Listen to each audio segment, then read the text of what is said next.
नमस्कार दोस्तों। आज हम लोग भय के ऊपर चर्चा करेंगे। भय क्या है? ये भय जब कभी भी हम लोग कोई भी अनजाना जगह पर जाने लगते हैं तो हमें चिंता सताती है कि वहाँ हम रहेंगे कि जब सफ़र कीजिए आउट ऑफ स्टेशन। अगर हम लोग जाते हैं कहीं बाहर अन्य राज्य में तो हमें चिंता होता है कि यार वहाँ का बिस्तर कैसा होगा, होटल कैसा होगा, वहाँ के लोग कैसे होंगे, सुरक्षित रहूँगा या नहीं रहूँगा। हाँ, कहीं मैं खो तो नहीं जाऊँगा, वापस तो नहीं, ट्रेन कैंसल तो नहीं हो जाएगा। अगर हो जाएगा तो कैसे वापस आऊँगा? रुपए ख़त्म हो गए, एक तरह ये है। दूसरा, कोई भी नया काम हम लोग शुरू करते हैं, तो पहले ही मुँह से निकलता है कि ये मैं कैसे करूँगा? क्यों? क्योंकि पहले कभी किया नहीं है, कुछ ज्ञान नहीं है या अनुभव नहीं है।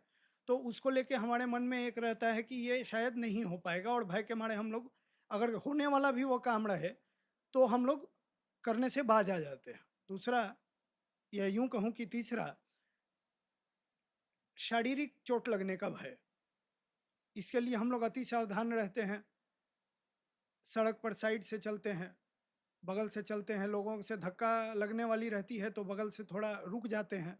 हाँ, अंधेरे में हम लोग कहीं नहीं जाते हैं कि कहीं कोई जंतु प्राणी काट न ले।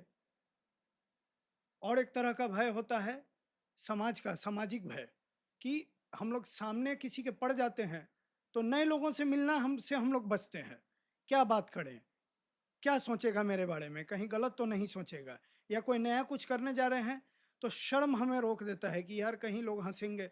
हाँ, अगर मैं असफल, अच्छा हाँ, असफल से याद आया, एक असफल होने का भी भय होता है, जगहसाई का भय होता है, या कुछ भी जो हम नहीं जानते हैं, वह अनजाना भय हमें सताता है। तो इसका स्रोत क्या है? जब हम लोग बहुत पहले जंगलों में रहा करते थे, तो शिकारी जानवर के भय से हमारे अंदर एक अति सावधानी की स्थिति बनी रहती थी। थोड़ा भी पत्ता का खड़कना, किसी का कदम का आवाज़ आना, तो फाइट और फ्लाइट सिंड्रोम कहा जाता है इसको। या तो जोश में हम लोग भर जाते थे कि या तो लड़ लें, पूरा जान लगा के, पूरा शक्ति लगा के, या तो हम लोग तेज़ी से भाग जाएँ।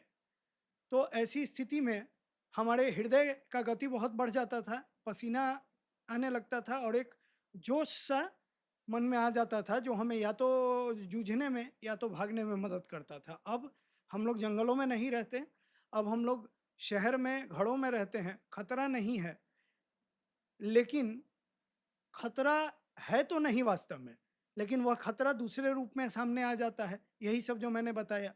और खतरा नहीं है फिर भी शरीर का महिमा देखिए कि उसी रूप में प्रतिक्रिया देता है, हृदय गति बढ़ने लगता है, जोश या तनाव की स्थिति उत्पन्न हो जाती है। उसके बाद हम लोग अ, जल्दी से बदलाव के प्रति एक रिजिडिटी कह लीजिए कि बदलाव ना हो, वैसा हो जाता है। Excuse me. तो ये सब स्थिति में हम लोग जब कभी भी भय को सामने देखते हैं, तो भय ही हमारे जीवन का केंद्र बनने लगता है। कुछ नई चीज़ें करने से रोकता है, कहीं बाहर जाने से रोकता है। एक सुरक्षा घेरा जो हम लोग अपने चारों ओर बना के रखते हैं, उस पर कोई खतरा आने लगता है, तो वो हमें चिंता से भर देता है। तो इसका उपाय क्या है? भय को कैसे खत्म किया जाए? सबसे पहले अनजाने चीज़ का भय होता है, यह आप जान लीजिए। तो अनजाने चीज़ को कैसे दूर किया जाए? ज्ञान से। आप जितना ज़्यादा चीज़ों के बारे में जानिएगा, उतना उसके बारे में भय खत्म होगा। जितना अनुभव अर्जन कीजिएगा, उतना उसके बारे में भय खत्म होगा। दूसरा है कर्म। कितना बार अनुभव करके और काम करके हम लोग कुछ सीखते हैं।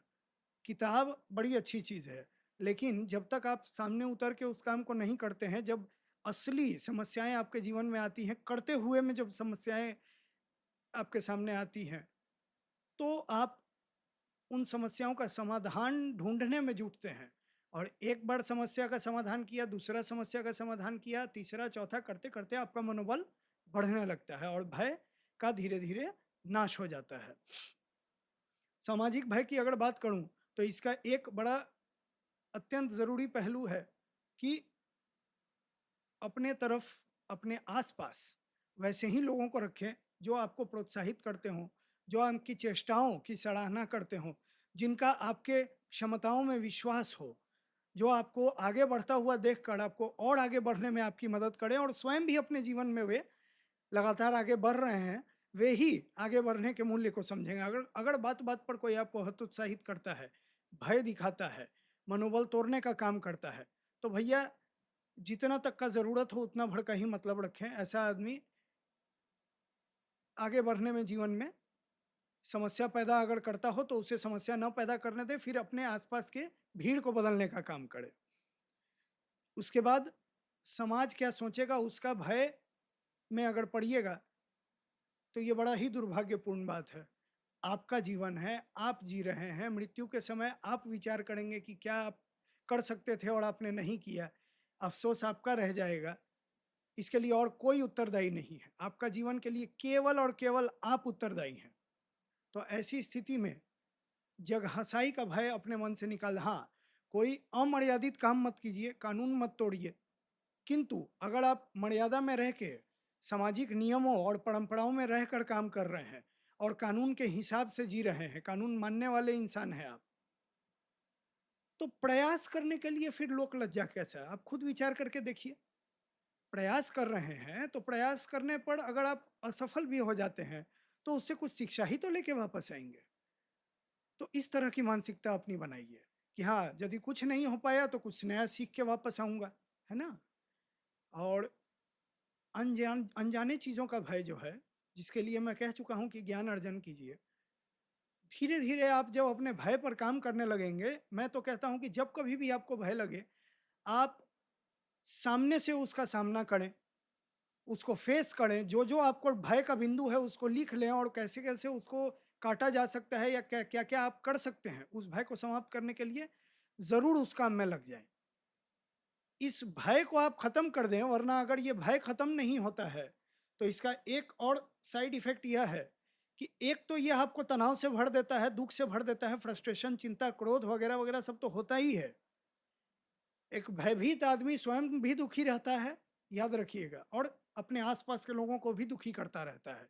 तो ऐसा ना बने, अपने आप पर काम करें, मजबूत मनोबल वाला इंसान बनें, मजबूत मनोबल, मजबूत शरीर, मजबूत चरित्र, मजबूत उसूल वाला इंसान बनें। आप सभी की तरक्की हो। धन्यवाद।